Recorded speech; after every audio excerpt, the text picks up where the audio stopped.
ഹമാസിനെ ഒതുക്കിയതിന് തൊട്ടു പിന്നാലെ ഹിസ്ബുള്ള തലവനെയും തകർത്ത ഹമാസിൻ്റെ ഒരു വലിയ ക്ഷീണം സംഭവിക്കുന്ന തരത്തിൽ വ്യാപകമായ ആക്രമണം തുടരുന്ന ഇസ്രയേലിൻ്റെ അടുത്ത ലക്ഷ്യം ഹൂത്തികൾ ആണ് എന്നുള്ളതാണ് വിവിധ മാധ്യമങ്ങൾ റിപ്പോർട്ട് ചെയ്യുന്നത്.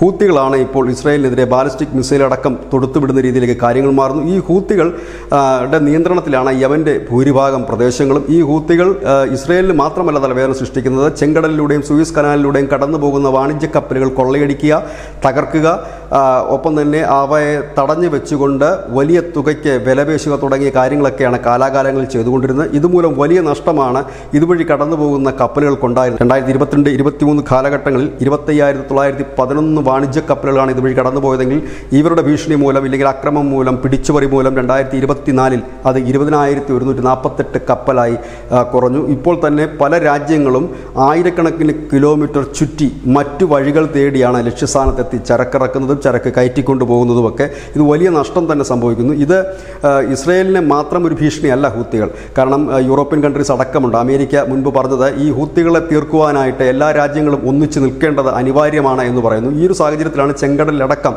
അമേരിക്കൻ സേന വലിയ രീതിയിൽ തന്നെ സൈനിക വിന്യാസം നടത്തിയിരിക്കുന്നത്. അതായത് ഇനിയുള്ള നീക്കം ഇസ്രയേൽ ഹൂത്തികളെ ആക്രമിക്കുക, അതായത് ഇസ്രയേലിനെ മുൻനിർത്തിക്കൊണ്ട് ഹൂത്തികളെ തീർക്കുക എന്നുള്ള ഒരൊറ്റ ലക്ഷ്യമാണ്. ഈ ലക്ഷ്യത്തിലേക്ക് പോകുമ്പോൾ ഇസ്രയേലിന് കൂട്ടായി അമേരിക്കയും ബ്രിട്ടനും അടക്കമുള്ളവരുടെ സഖ്യകക്ഷികളുണ്ടാകും, മറ്റു രാജ്യങ്ങളുടെ പിന്തുണയും അവർക്കുണ്ടാകും. കാരണം ഹൂത്തികൾ എല്ലാ രാജ്യങ്ങൾക്കും ഒരു തലവേദനയായി മാറുന്ന സാഹചര്യത്തിൽ ഇസ്രയേലിനെ മുന്നിൽ നിർത്തിക്കൊണ്ട് ഹൂത്തികളെ തീർക്കുക എന്നുള്ളതാണ് അടുത്ത ലക്ഷ്യമെന്ന് കരുതുന്നു. News desk news India Malayalam.